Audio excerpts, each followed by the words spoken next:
Publigital, el podcast sobre innovación en la administración pública. Buenos días y bienvenidos al nuevo episodio de Publigital. En esta ocasión recibimos a un gran conocido, casi familiar de la casa, como es Rodrigo Martín, que viene además aquí, primero porque es gran amigo de la casa y muy conocido. Ya has intervenido en eventos y en otras acciones que hemos organizado. Pero es que además eres el principal responsable de recursos humanos en un ayuntamiento tan importante como es el Ayuntamiento de Fuenlabrada. Y no satisfecho con esto y un poco en coherencia con estos perfiles que nos suelen visitar y que tenéis una gran actividad, pues creo que presides ahora mismo la Asociación de Directivos Públicos Profesionales a nivel nacional. Uh-huh. ¿Sí? Pues más allá de esta presentación así oficial, ¿quién es Rodrigo Martín? Bueno, Rodrigo Martín es ante todo un servidor público, pero por casualidad, porque no en mi familia no hay precedentes de gente que trabaje, sí que son maestros y tal, pero no como un servicio público, ¿no? Soy ingeniero de telecomunicación de carrera y bueno, sí, es muy curioso. Y que nos dediquemos a los recursos humanos también muy curioso, pero yo lo digo que es algo como muy natural, salió muy natural, ¿no? En la carrera de los ingenieros hay una especialidad que es la organización de empresas, uh-huh. Y entonces, bueno, pues por ahí es por donde he ido tirando yo más, ¿no? ¿Y la vocación por lo público? La vocación por lo público fue casual. O sea, trabajaba en Indra, que era una empresa privada, pero que venía de un sector público potente, y en un momento determinado vi un anuncio en un periódico de tirada nacional que buscaban gente en un ayuntamiento. No había pensado el ayuntamiento en mi vida. Y entonces me presenté, era un concurso, y lo gané. Y entré en un ayuntamiento. He dicho que fue brutal pasar de una empresa tecnológica como Indra a un ayuntamiento. Estamos hablando de principios de los años 2000. No voy a decir manguitos, pero por un sistema culturalmente muy diferente a lo que estaba yo acostumbrado, de consultoría internacional, etcétera, pero muy edificante. ¿Un gran contraste? Muchísimo contraste. O sea, y a pesar de aquello que te encontraste y que era tan diferente de donde venías, me enamoré. ¿A qué te anclaste? ¿Eso es? ¿Cuál fue el factor para estar, el wow, ¿no? Bueno, la capacidad, la capacidad de impactar en la ciudadanía, es decir, la capacidad de ofrecer servicios nuevos. Nos tocó una época muy buena. Había terminado justo el efecto 2000, justo el tema del impulso de las .com, y los ayuntamientos estaban sumando a ese reto tecnológico, ¿no? Entonces yo tenía un papel de consultor interno. Se parecía mucho a lo que había hecho anteriormente, ¿no? Entonces iba por los departamentos ayudando a los compañeros y compañeras a desarrollar pues sus habilidades en el ámbito de la tecnología, en el ámbito de la calidad, sobre todo. Me especialicé en un ámbito que desde entonces sigo haciendo, que es la evaluación. La evaluación de personas, organizaciones y procesos, utilizando un modelo netamente público, que es el modelo CAF. El Common Assessment, un modelo europeo, que se utilizaba para evaluar organizaciones. Uh-huh. Eso nace como una evolución del modelo CAF, ¿no? El modelo FQM, que es un modelo de calidad. De calidad y tal. Entonces, bueno, yo me acuerdo que hice una traducción del francés, uh-huh. y empecé a aplicarlo allí. Y con eso empezamos los primeros planes de mejora, las primeras cartas de servicios, pero veías como la gente espabilaba. Y había un montón de gente que estaba esperando ese impulso para sumarse a un reto de modernización, ¿no? Entonces salí fuera porque me metí en el grupo de modernización de la Federación de Municipios y Provincias, la FEM, y en ese grupo pues teníamos la vocación de dar formación a otros ayuntamientos y enseñarles el camino, ¿no? Uh-huh. Y no he dejado de hacerlo. Uh-huh. Es decir, yo creo que una parte muy importante del servidor público consiste en que todas las organizaciones públicas españolas avancen, no solamente la propia, ¿no? Uh-huh. Esa sensación de falta de propiedad de algo, ¿no? Es decir, oye, yo soy un servidor público, me paga evidentemente la organización que me paga en cada momento, pero estoy al servicio del interés general. Uh-huh. De que todo el mundo avance. Recursos públicos para que se beneficie de lo público del ciudadano. La generalidad. Y de hecho todo lo que he hecho tiene un carácter de open, de abierto, los desarrollos que hacemos, lo publicamos todo, no llevamos royalties asociados a ninguna de las cosas que hemos hecho. Emprendedores, intraemprendedores públicos, emprendedores porque somos activistas de lo público. Digo somos porque siempre me he encontrado en este camino gente como yo. Sí. Gente pues que tenía inquietud, que no se quedaba en su zona de confort de yo soy funcionario y voy a dormir, sino que siempre estaban intentando en la frontera ir más allá, ¿no? Porque si no te adaptas, al final dejas de ser eficiente, eficaz y dejas de cumplir con tu propósito. O sea, tienes que ser capaz de avanzar para seguir cumpliendo con el propósito para el que estamos aquí, las administraciones públicas. Qué interesante. Dejas un montón de titulares, ¿no? Yo recuerdo, no hace mucho, tuve una conversación a raíz pues eso, de la posible colaboración o de los beneficios y ventajas de la colaboración público-privada. Y veo en tus inicios un atisbo de cómo pues, la privada, en ese caso, o tu experiencia dentro del ámbito privado, se pudo volcar en la realidad de la administración que te encontraste con el ánimo de mejorarla y de agilizarla, ¿no? Y eso es bonito. Creo que algo ocurre parecido, ¿no? Las circunstancias seguro en 20, 25 años habrán cambiado, pero algo parecido ocurre en esa colaboración público-privada que sigue también teniendo ese valor de aligerar, ¿no? Y de acompañar, de aligerar y de acelerar algunos de los procesos para que esa administración modernice de una forma más rápida. ¿Qué piensas? Que ya no podemos ir solos. Es decir, la administración burocrática de mediados del siglo XX no existe ya. Es decir, ya no hay políticas públicas que se puedan hacer. Han cambiado los perfiles también, lógicamente. Pero no solamente eso, sino que además el estado del bienestar lo que produce es que las políticas públicas tienen inercia. Es muy difícil quitar una política pública. Y entonces cada vez son más cosas las que tienes que hacer, cada vez tienes que rendir cuentas más y la administración pública ya no puede ir sola. Necesita la colaboración público-privada. En diferentes...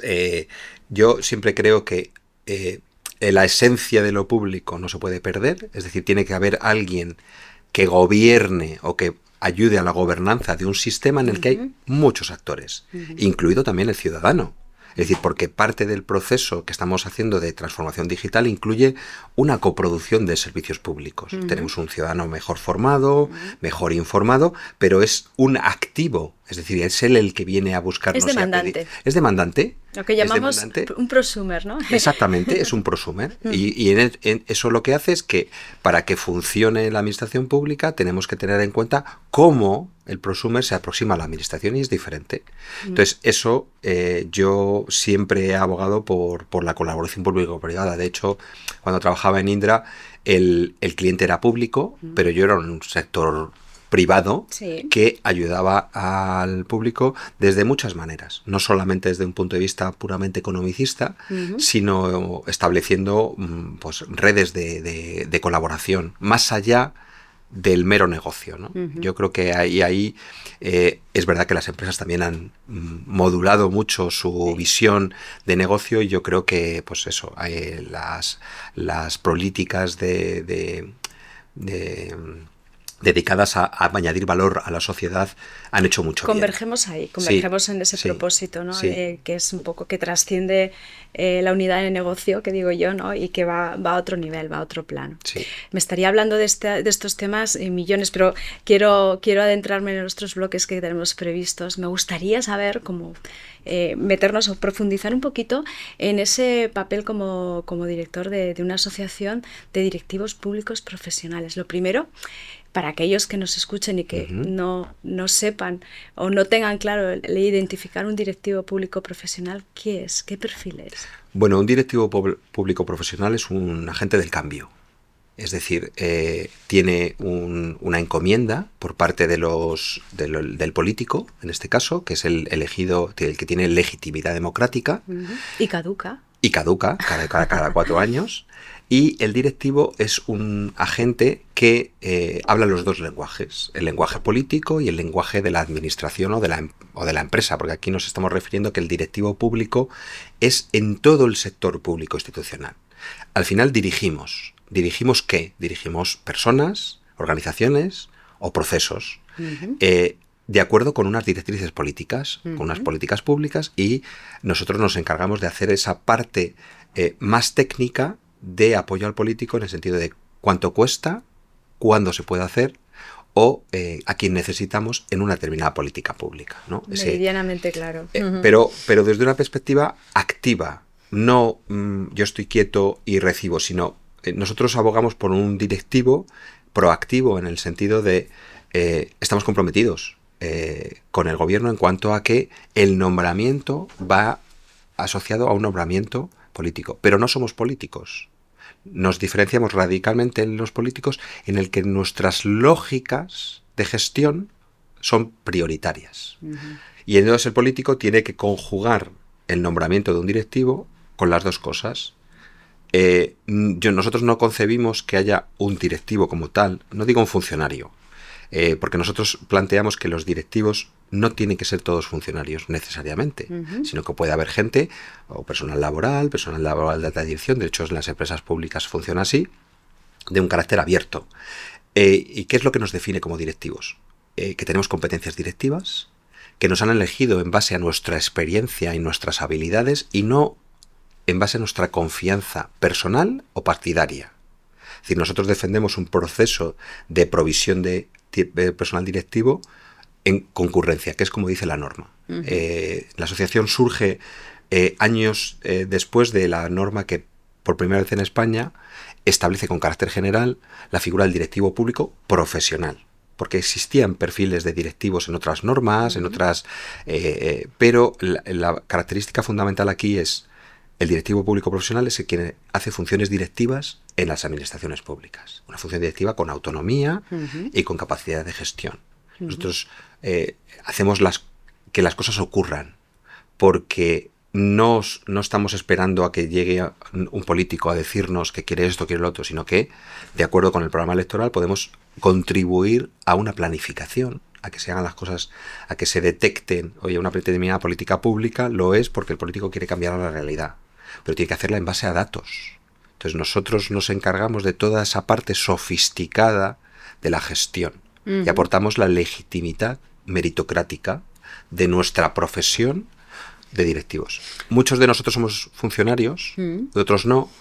Creemos que un directivo lo es porque cumple ese propósito de engranaje entre la política y la administración. Has hablado de agentes del cambio. Entiendo que con buenas dotes de liderazgo, ¿no? Y con ese intraemprendimiento del que antes también hablabas, ¿no? Todo ello son valores y virtudes que han de poseer también un buen directivo público profesional. Desde la asociación o en la asociación, ¿qué próximos retos? O bueno, vamos a fijarnos primero en los objetivos y luego hablaremos de retos. ¿Qué objetivos tiene una asociación como la vuestra? Nosotros, más allá de poner en el foco, dar visibilidad a estos perfiles técnicos, tecnócratas, podríamos llamarlos. No, al revés. Yo creo que la tecnocracia es el gobierno de los técnicos. Nosotros no pretendemos usurpar el gobierno a los políticos. Es más, creemos en que los políticos tienen que tener también competencias. O sea, para aprovechar realmente la labor de un directivo, un político tiene que saber expresar sus programas electorales en ámbitos de realidad. Es decir, hablamos de poner en marcha un programa de becas en un determinado sitio, tiene que saber que es legal, que evidentemente se puede hacer, y entonces el directivo le da forma a eso, pero no usurpa la política. La política tiene su legitimidad democrática. Entonces, nosotros subimos un poco de la parte de tecnocracia. Tenemos una ética. Nosotros creemos que los directivos públicos tienen que tener todo un componente ético muy potente, asociado a un cumplimiento de un código de conducta muy potente. Y esto no lo decimos nosotros porque sí. ¿Por qué se crea la asociación? La asociación se crea en un momento determinado, posterior a la aprobación del Estatuto Básico del Empleado Público, porque el Estatuto es muy básico y deja a un futuro desarrollo de las comunidades autónomas el desarrollo de la figura del directivo público. Lo deja a un desarrollo, evidentemente, en un estado multidimensional como tenemos el nuestro, pues cada uno tiene sus competencias. Entonces, las competencias de función pública están repartidas, ¿vale? Entre el Estado y las comunidades autónomas en cuanto a legislación y en cuanto a ejecución, también con los ayuntamientos, ¿vale? ¿Qué ocurre? Pues que nace en un momento muy malo. Si recordamos, el EBEP nace en el año 2007 y en el año 2008 surge la crisis económica, ¿no? Entonces el desarrollo del EBEP se queda un poco como ralentizado, ¿no? Ahora, 14 años después, estamos viendo cómo se empieza a desarrollar el EBEP ya cuando el país ha superado ese bache, pandemia por medio, y está dando pasos en el desarrollo del Estatuto Básico del Empleado Público y en particular en el ámbito de la dirección pública profesional. Porque somos... O sea, estáis también volcando vuestro conocimiento allí para que la regulación... Ese es uno de los objetivos de la asociación. La asociación es ayudar a los diferentes gobiernos e instituciones a desarrollar la figura del directivo público profesional. Cada uno a su velocidad y en su ámbito. Entonces nosotros somos un apoyo, un lobby bueno, en el sentido de que no buscamos un determinado beneficio ni corporativista, sino que lo que decimos es desarrollen la dirección pública profesional porque las administraciones públicas necesitan. No necesitan. ¿Por qué lo necesitan? Porque ese engranaje entre esa rótula que decía Borja Colón. Borja Colón, y lo han dicho otras personas también con otros nombres, la rótula hace que la administración funcione. Entonces son tres figuras fundamentales: el político, el directivo y el personal funcionario. Y sin los tres la cosa no funciona igual. Eso es el objetivo de nuestra asociación, ayudar a esas instituciones. Pues hemos hecho proyectos de ley, proyectos de reglamento, hemos trabajado hemos participado en la legislación que se ha sacado, hemos hecho grupos de trabajo, hemos hecho 3 congresos globales online, trayendo la experiencia internacional a España para arrojar luz sobre la figura. Somos uno de los pocos países de la OCDE que no tiene una dirección pública globalmente institucionalizada. ¿Ese es el principal desafío? Sí, ese es el principal desafío. Crear un espacio en el que, ya le digo, abierto, en el que haya personas que nos dedicamos a la función directiva como profesión y que ya hemos dejado la consulta para otras personas porque nos gusta dirigir, nos hemos formado en ello, tenemos máster de dirección de diferentes ámbitos. Y gestionamos personas, organizaciones y presupuestos, proyectos. Entonces nos gusta ese trabajo.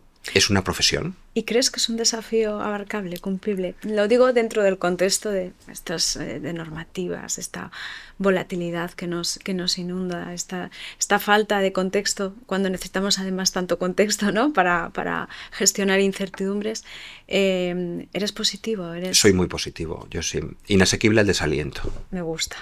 El ejemplo lo tienes en que los países más avanzados del mundo tienen una dirección pública profesionalizada y el tenerlo no es un elemento más, no es el único, evidentemente, pero contribuye decisivamente a la capacidad de acción de los gobiernos. Sí, es un lobby bueno, como tú dices, ¿no? Que es al decir, final tiene... el que un gobierno determinado contrate a una persona especializada en energía renovable o en diseño de submarinos o en políticas estoy hablando de políticas de largo plazo. ¿Por qué un directivo?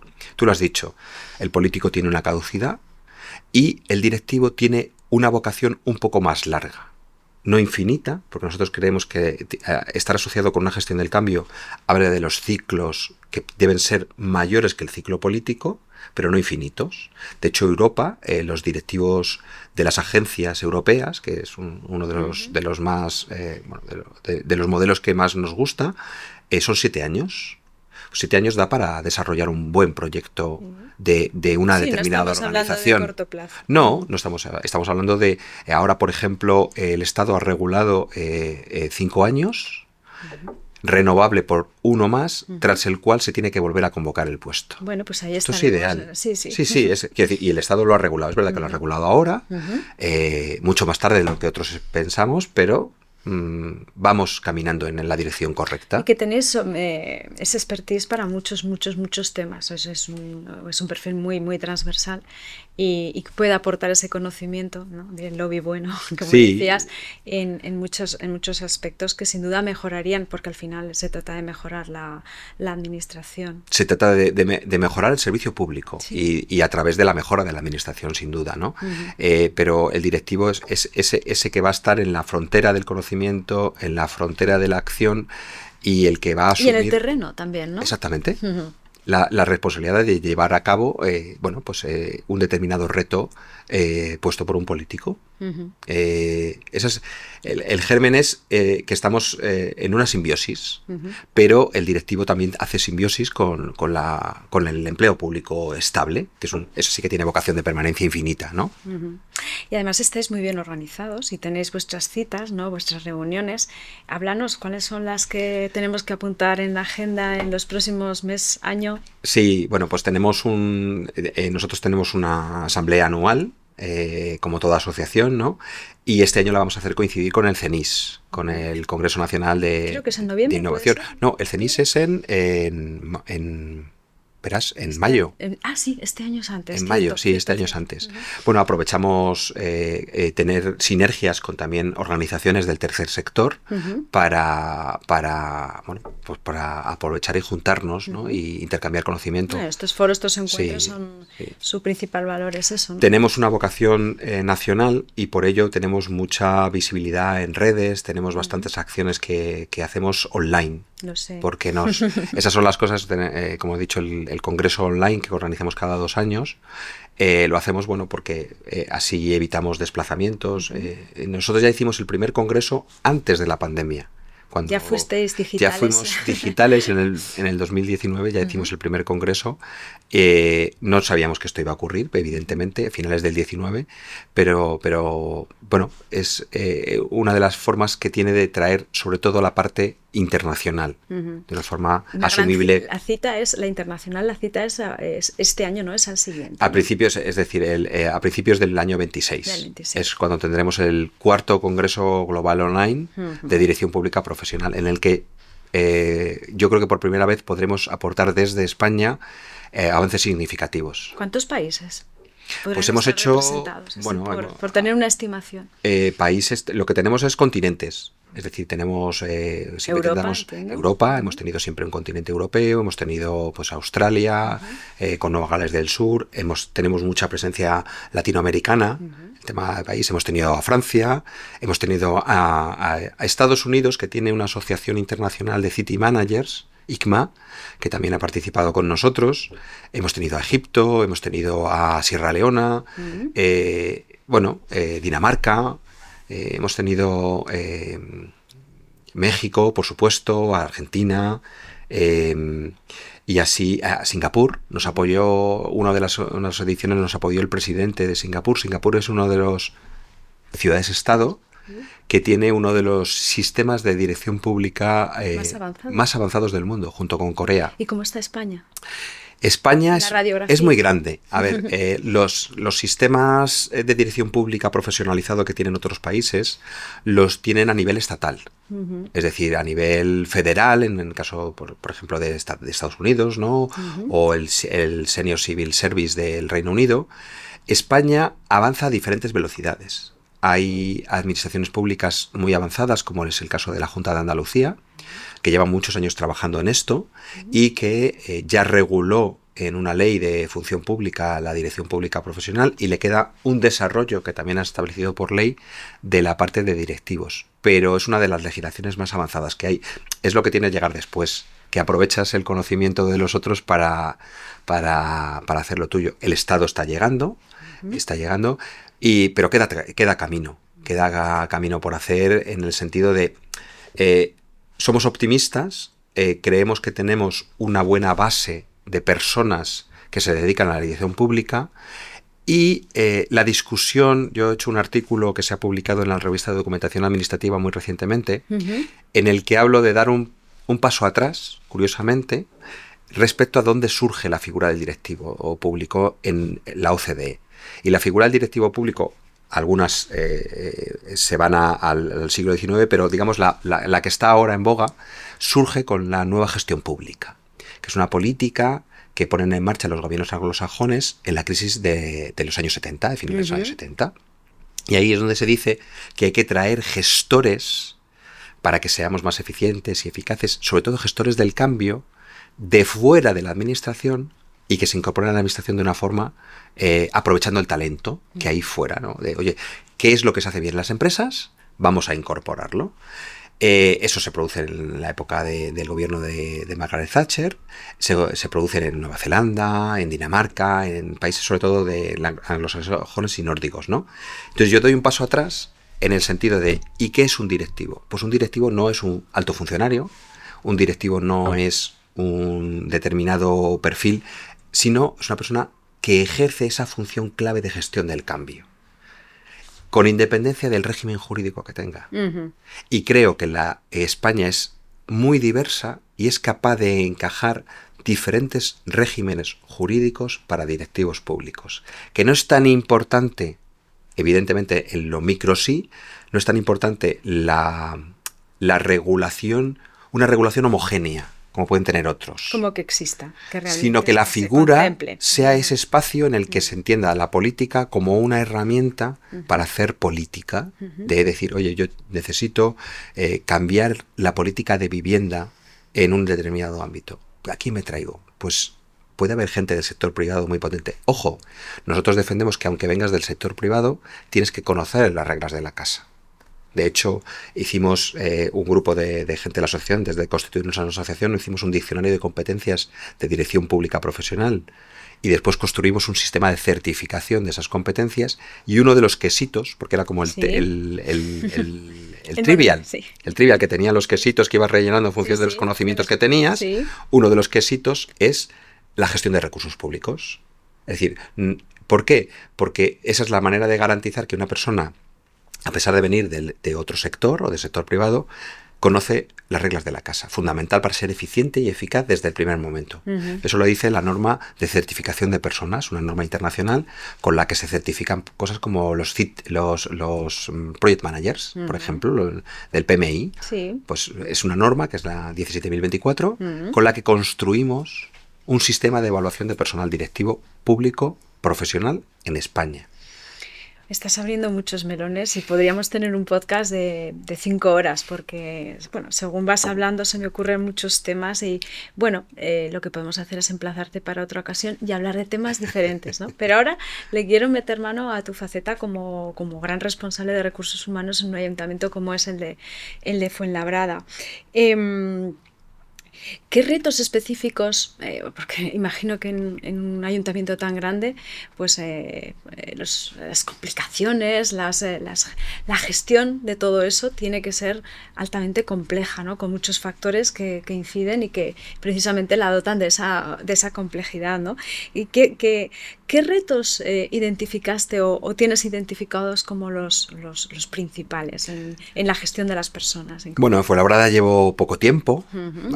En tiempos administrativos llevo 1 año y unos pocos meses y me incorporo a un ayuntamiento, pues como tú dices, con un gran potencial. Es un ayuntamiento de la segunda corona metropolitana y nos enfrentamos a retos muy, muy importantes. Pero no son solamente retos de Fuenlabrada, sino son retos del conjunto de las administraciones locales. El primer reto es en el reclutamiento. Es decir, acabamos de salir de un proceso de estabilización que ha sido muy complejo de gestionar, muy duro y muy caro, desde el punto de vista económico también hay que decirlo, porque parece que lo que hacemos internamente no cuesta dinero y cuesta mucha energía, muchas horas de dedicación y mucha organización. En mi caso he culminado un proceso que ya estaba en marcha y el reto fundamental ahora es, aquellos que no han estabilizado, aquellas plazas que no se han estabilizado, hay que cubrirlas. La ley ha cambiado, la MURTEP, la Ley de Reducción de la Temporalidad en el Empleo Público, cambia y establece un requisito que no podemos obviar, que es que a los 3 años de nombrar un funcionario interino, si no has convocado la plaza, lo cesas y no puedes cubrirla por nadie más. Pero no ha cambiado el sistema. Ha cambiado la ley, pero no ha cambiado el sistema. Entonces, el empleo público lleva mucho tiempo sometido a un incremento de judicialización y de conflictividad. Por una parte, nosotros tenemos que hacer procesos reglados, procesos sometidos a revisión por parte de los órganos judiciales, y por otra parte es hacer procesos de buscar gente que tenga la capacidad, el conocimiento y la formación para ello. Conjugar estas dos cuestiones es muy complicado. Hacer bases que no sean, que vayan en la dirección correcta es complicado. No prever pruebas de otro tipo, pruebas de competencias, pruebas de habilidades, en un ámbito donde está todo judicializado es muy complejo. Poco a poco se van introduciendo ese tipo de nuevas prácticas, pero es verdad que en procedimientos masivos es inviable, técnicamente es inviable, ¿no? Eso es un reto. ¿Por qué este reto? Porque si en un ayuntamiento como Fuenlabrada, que tiene 1.800 personas, 1.800 personas, tenemos 5 organismos autónomos, 5 empresas públicas, y garantizar que vamos a seguir prestando los servicios requiere, en primer lugar, una planificación. Es decir, las plazas no se pueden convocar hasta que se quedan vacantes. Previa a su convocatoria tienes que publicarlos en la oferta pública de empleo. Es decir, en el mejor de los casos estamos hablando de que una plaza no tiene nadie sentado en ella desde que una persona que estaba sentada se jubila hasta otra en 4 años. Y el servicio hay que seguir prestándolo. Mucho tiempo. Sí. Entonces, nosotros creemos que el foco de la temporalidad no solamente está en la falta de capacidad de los departamentos de personal, sino también en el diseño de los sistemas. Creemos que habría que hacerlo de otra manera. Algunos de los que apostamos por esto, apostamos por colaboración público-privada también, en el ámbito... Esto es casi un insulto, casi un dicho en el ámbito de función pública, porque parece que es como nuestro núcleo duro, ¿no? No, es que en la función pública no pueden... Suena muy gordo, muy grueso, ¿no? Pero bueno, en los procesos, por ejemplo, de policías ya está establecido que los test psicotécnicos los preparan empresas, las pruebas de deportes. Es decir, yo creo que debemos de centrarnos en que el proceso sea transparente, que el proceso sea eficiente, eficaz y que las personas puedan desarrollar sus funciones desde el primer día. Sí, que no perdáis el control en todo caso del proceso. Nunca lo perdemos, el control siempre lo tenemos, pero es verdad que necesitamos ayuda de diferentes actores, ¿no? Y luego, con otro elemento que es fundamental, que es la competencia. Ahora mismo los procesos de oposiciones, lo que nos estamos encontrando es que nos robamos los opositores unas administraciones a otras, sobre todo en el ámbito local. Y esto está produciendo, pues verdaderos problemas. Yo llamo que esto del empleo público se ha convertido en un mercado persa. Foco. Porque al final incluso la gente te reivindica pues mejoras retributivas, pero porque sí, porque es que el otro paga más. Digo, pero es que yo no puedo subir los salarios unilateralmente, porque la ley no me permite ir por encima de la ley. Entonces nos encontramos graves dificultades tanto en el sistema de selección, que es muy lento, como en la competencia que hay en zonas como Madrid, donde los municipios grandes somos muchos y donde la capacidad que tenemos de retención de talento es muy relativa. Entonces tenemos que ir a montar otros sistemas, y en Fuenlabrada hemos apostado por una administración humanista. Te me estás adelantando un montón de preguntas que vaya tengo, por Dios. Pero no, está muy bien porque de esa manera lo abarcamos desde un punto de vista ordenado según tu criterio, que para mí tiene también un valor importante. Estabas hablando de eso, de esa captación de talento en la que entráis en franca competencia con otras administraciones. Pero y además con ese reto que también entiendo que es universal, que es el de las jubilaciones masivas a la vuelta de la esquina, en la dificultad también para captar talento joven, que parece que es un gran hándicap. Claro, es decir, ahora mismo acaban de tomar posesión o de recibir sus despachos la judicatura, que es como la élite del funcionariado, que no son técnicamente funcionarios, sino que son del Poder Judicial. En la media es 5 años sin trabajar. Claro, es caro. Opositar es caro. No es caro. Es que pierdes los mejores años de un perfil joven. Pero es que llega una persona joven que no tiene experiencia laboral ninguna. Entonces, la captación del talento joven, nosotros ahora estamos explorando la posibilidad de hacer proyectos relacionados con contrataciones vinculadas, la que nos permite la norma de 3 años, vinculadas a currículum excelentes desde el punto de vista universitario. Es decir, en lugar de obligar a un universitario que acaba de salir y que tiene un currículum excelente a opositar, hacemos un proceso más ligero. No es un proceso definitivo, pero con ese proceso lo que hacemos es le abrimos nuestras puertas, le enseñamos que pruebe la administración. Que pruebe la administración y si, como en mi caso, encuentran una la vocación por lo público. Pues evidentemente, mientras el sistema no cambie, será... Pero estarán trabajando como profesionales, estarán adquiriendo experiencia, estarán adquiriendo formación, porque la idea es ponerles un tutor e incluso moverles entre diferentes posiciones. Eso es un sistema que las universidades privadas, tengo entendido que lo hacen. Pero fíjate que no es un sistema en prácticas, privada. Es una persona ya egresada, con su título, es intentar ser un empleador atractivo. Evidentemente, claro, le pagamos lo mismo, nosotros en función de la categoría pagamos lo mismo, ¿no? Entonces, vamos a explorar esa posibilidad, teniendo en cuenta que en Madrid hay muchas universidades y públicas y privadas, y vamos a ofrecer esa posibilidad de trabajar en una administración. Desde el Ayuntamiento de Fuenlabrada. Sí. Es un proyecto muy chulo. Sí. Sí, lo es. No es original. No es original. Bueno, pero si uno le aplica al bueno y encima lo mejora, el doble valor, ¿no? Doble tanto. Bueno, tienes que ser imaginativo, porque al final el tema es que los universitarios que salen ahora son gente que ha trabajado por proyectos, que ha trabajado...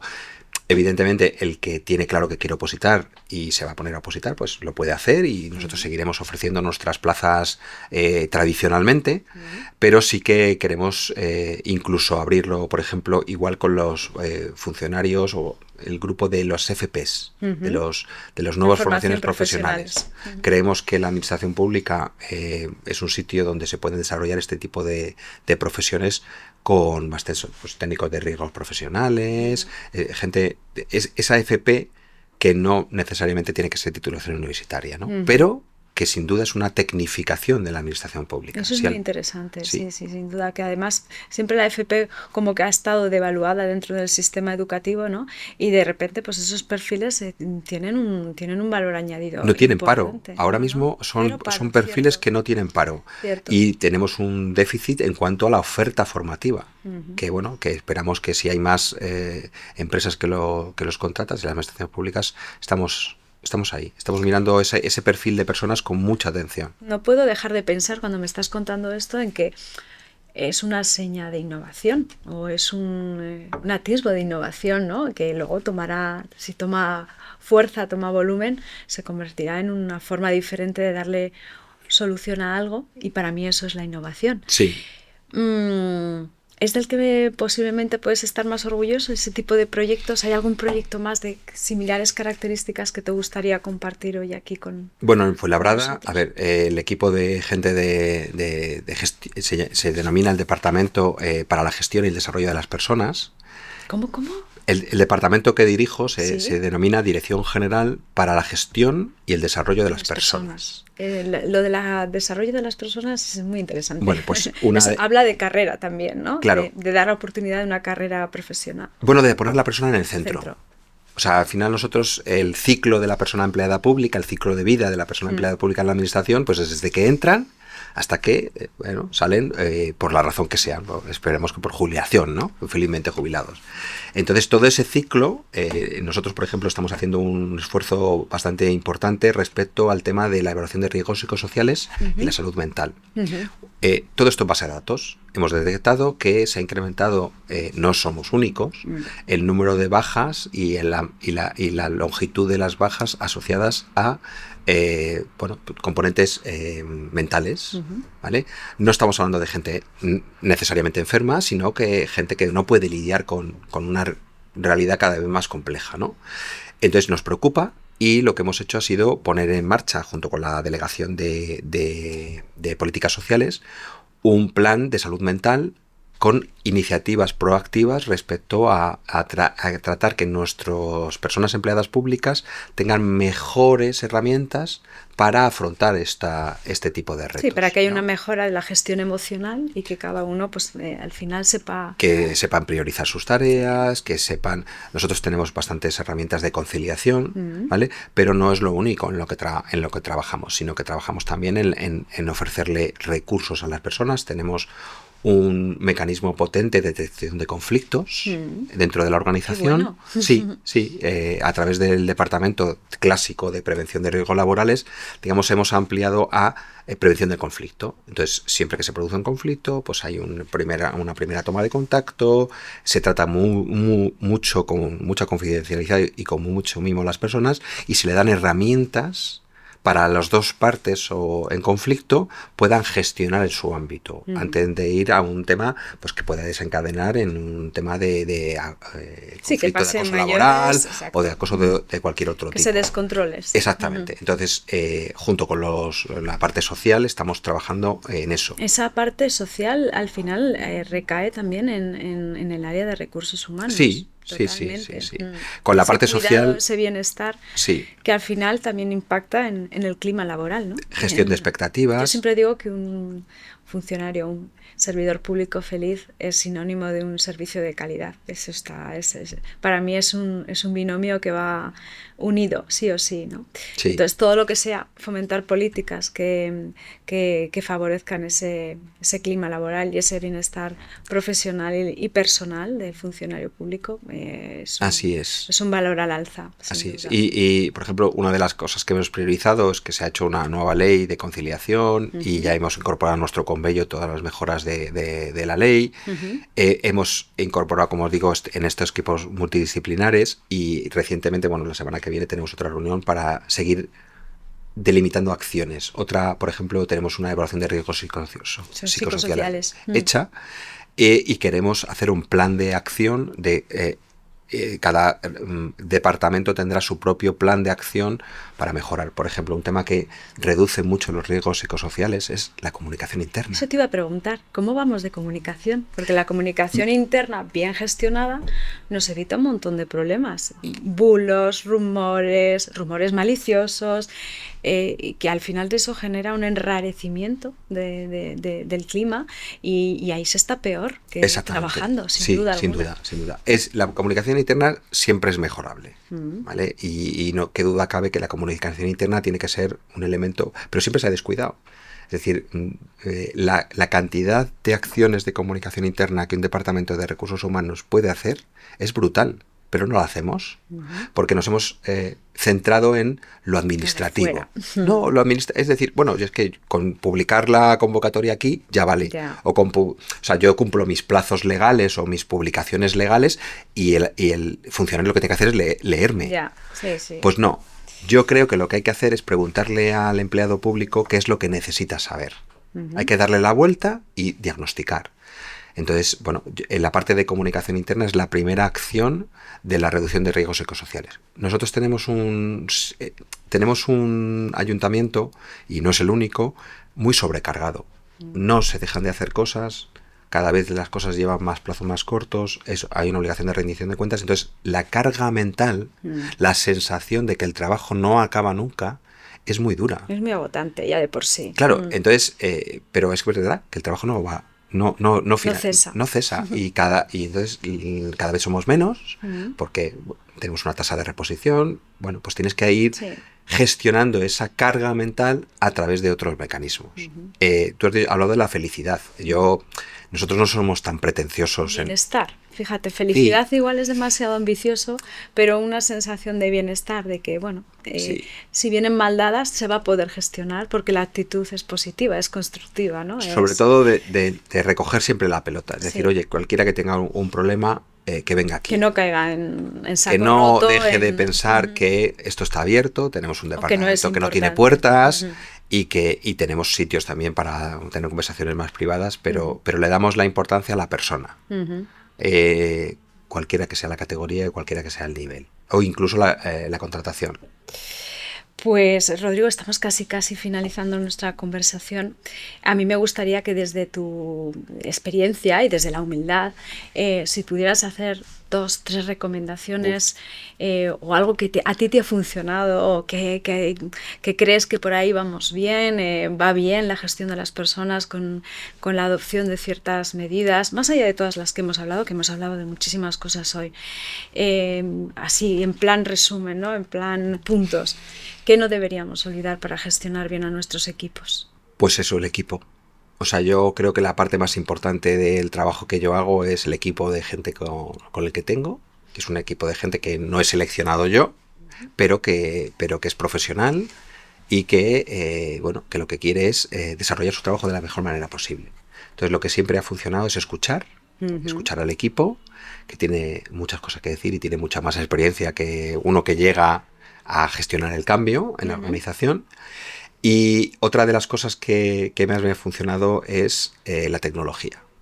Es verdad que lo llevo de serie, en mi caso. Siendo ingeniero, sí. Siendo ingeniero, pero la tecnología es un gran aliado. Un gran aliado.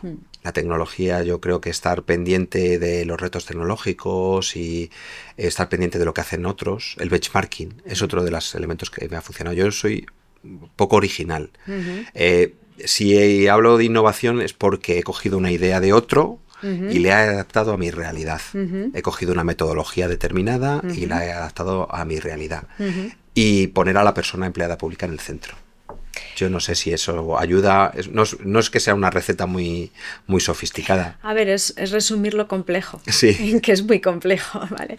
Si pones a la persona en el centro, el resto de los factores terminan por alinearse, pero hay que no olvidar ese ancla, ¿no? Ese anclaje. Y una de las cosas que también yo creo que más me ha sacado de esa zona ha sido salir de la clásica figura de director de recursos humanos dedicado a la negociación colectiva.